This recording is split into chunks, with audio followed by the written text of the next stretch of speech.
किसी पेशेंट के या किसी बहन के रिपोर्ट से पता पड़ता है, उनके एक्सपीरियंस से पता पड़ता है कि उन्हें प्रेगनेंसी है ना नॉर्मल जगह पे नहीं बल्कि ट्यूब में या दूसरे किसी जगह रह गई थी, जिसे हम एक्टोपिक प्रेगनेंसी कहते हैं। नमस्कार बहनों, मैं डॉक्टर दिव्या टेकानी, सीनियर कंसल्टेंट और लैप्रोस्कोपिक सर्जन।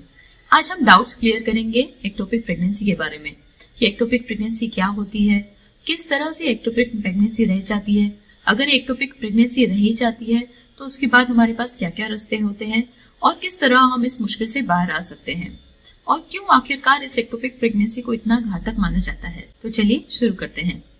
तो एक्टोपिक प्रेगनेंसी के रहने के कई सारे कारण हो सकते हैं।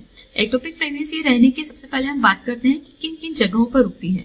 एक्टोपिक प्रेगनेंसी मतलब कि बच्चेदानी जो नॉर्मल उसकी जगह है प्रेगनेंसी पे, नॉर्मल बच्चेदानी की जगह पर रुकने की जगह वो ट्यूब्स में, ओवरीज में या फिर पेरिटोनियल कैविटी या पेट की जो अंदर की दीवार होती है उसमें। तो ये हुई एक्टोपिक प्रेगनेंसी की जगहों की बात। नॉर्मल क्या होता है कि जब ओवम रिलीज होता है और जो शुक्राणु रिलीज होते हैं उन दोनों का मिलाप फैलोपियन ट्यूब जो नली होती है उसमें ही होता है, और फिर जो मिलाप होने के बाद जो जाइगोट बनता है, जो भ्रूण बनता है, वो नली से लेके बच्चेदानी में आता है।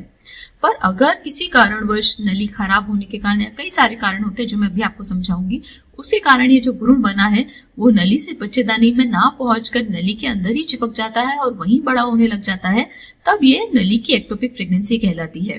तो ये एक्टोपिक प्रेगनेंसी रहती क्यों है? एक्टोपिक प्रेगनेंसी इसलिए रह जाती है कि जो नॉर्मल ट्यूब में भ्रूण ट्यूब से लेके बच्चेदानी तक आना चाहिए वो ट्यूब से बच्चेदानी तक नहीं आ पाता है और ट्यूब में ही चिपक जाता है।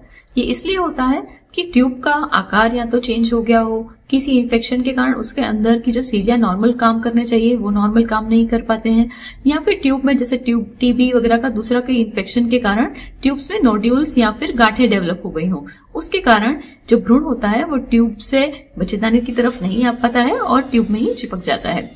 फिर ये एक बार वहां पे चिपकने के बाद में धीरे धीरे वहां पे ही ग्रो होने लग जाता है। अब जो बच्चेदानी होती है, बच्चेदानी में तो 9 महीने तक की प्रेगनेंसी को बड़ा करने की क्षमता होती है, पर ट्यूब जो है एक बहुत ही सक्रिय जगह होती है, उसमें भ्रूण ग्रो नहीं कर सकता है। भ्रूण एक बार ग्रो करता है तो एक कैपेसिटी के बाद तक ही ग्रो कर सकता है। एक बार ये ग्रो होने लग जाता है, उसके बाद मैक्सिमम जो क्षमता होती है ट्यूब की वो 10 होने के बाद में अगर ट्यूब और नहीं फैल सकती तो ट्यूब वहीं के वहीं पे फट जाती है। अब ट्यूब अगर वहीं के वहीं पे फट जाती है तो इसमें से इंटरनल ब्लीडिंग होने के कारण से हमारे पेट में इंटरनल ब्लीडिंग हो जाती है। अगर पेशेंट को इंटरनल ब्लीडिंग डेवलप हो जाती है तो ये बहुत ही घातक सिचुएशन होती है। इसमें पेशेंट को सडनली बीपी कम होना, चक्कर आना और बेहोश होना जैसी तकलीफें भी हो सकती हैं। तो अब हम बात करेंगे कि एक्टोपिक प्रेगनेंसी को हम डायग्नोस किस तरह से कर सकते हैं। एक्टोपिक प्रेगनेंसी को हम डायग्नोस कर सकते हैं जैसे ही आपको प्रेगनेंसी टेस्ट पॉजिटिव आया है तभी आप जल्द से जल्द आपके डॉक्टर के पास जाएं, चेकअप कराएं, और चेकअप में डॉक्टर इंटरनल एग्जामिनेशन और सोनोग्राफी करके देखेंगे कि ये बच्चेदानी में प्रेगनेंसी रुकी है या फिर बच्चेदानी के बाहर है। तो इस तरह से आप इसका डायग्नोसिस करा सकते हैं। इसके साइंस एंड सिम्टम्स क्या क्या हो सकते हैं? अगर एक्टोपिक रुकती है तो आपको क्या तकलीफ हो सकती है?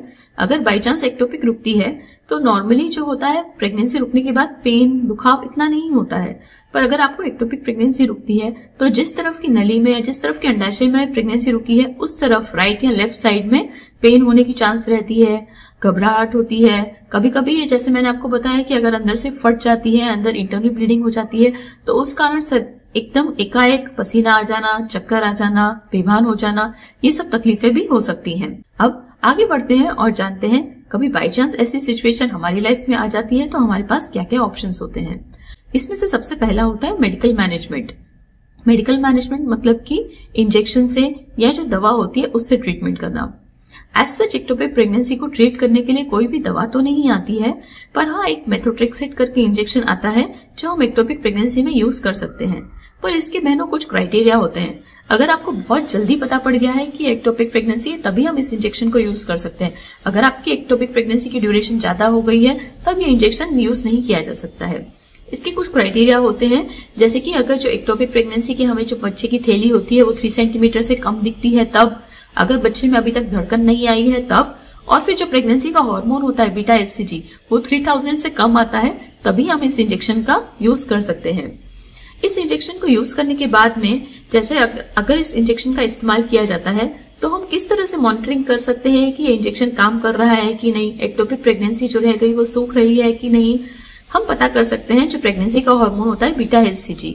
बीटा HCG की तपास करके, अब ये बीटा HCG की तपास हम 4th डे और 7th डे कर सकते हैं इंजेक्शन लेने के बाद में। अगर 4th डे और 7th डे आपने इंजेक्शन लिया और उसकी बीटा HCG की वैल्यू कम हो रही है, तब हम इंतजार कर सकते हैं और ऑब्जर्व कर सकते हैं पेशेंट को क्लोजली कि ये इंजेक्शन का असर कितना आया है, एक्टोपिक प्रेगनेंसी सूख रही है कि नहीं। और फाइनली जब फॉलोअप लेने के बाद में सिचुएशन इंप्रूव हो जाती है, तब आपके डॉक्टर आपको कहेंगे कि अब you are out of danger और अब प्रेगनेंसी पूरी तरह से सूख चुकी है। पर इसके विपरीत कई बार ये इंजेक्शन लेने के बाद भी इतनी राहत नहीं होती है और कई बार इंजेक्शन लेने के बाद भी ये एक्टोपिक प्रेगनेंसी जो है बढ़ने लग जाती है और पेशेंट्स को प्रॉब्लम वाली सिचुएशन डेवलप हो सकती है। इसके विपरीत अगर आपकी एक्टोपिक प्रेगनेंसी बढ़ चुकी है, बीटा HCG के हार्मोन की वैल्यू ज्यादा आ रही है और बाई चांस पहले से ही आपको सारे सिम्टम्स डेवलप हो चुके हैं, जैसे चक्कर आना, घबराहट होना और अंदर इंटरनल ब्लीडिंग हो चुकी है, तब बहनों हमारे पास एक ही ऑप्शन होता है, जो कि होता है दूरबीन से जो ट्यूब खराब हो चुकी है उस ट्यूब को ही निकालना पड़ता है।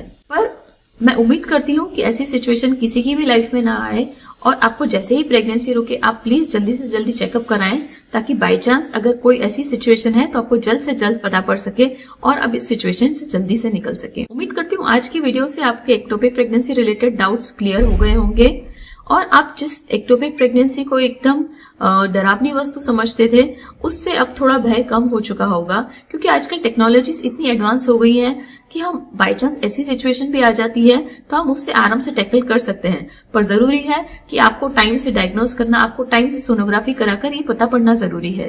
अगर अब तक आपने मेरे चैनल को लाइक, शेयर और सब्सक्राइब ना करा हो तो प्लीज इस चैनल को जल्दी से जल्दी सब्सक्राइब करें, ताकि ये इंपॉर्टेंट इन्फॉर्मेशन आपको सबसे पहले पहुंच सके।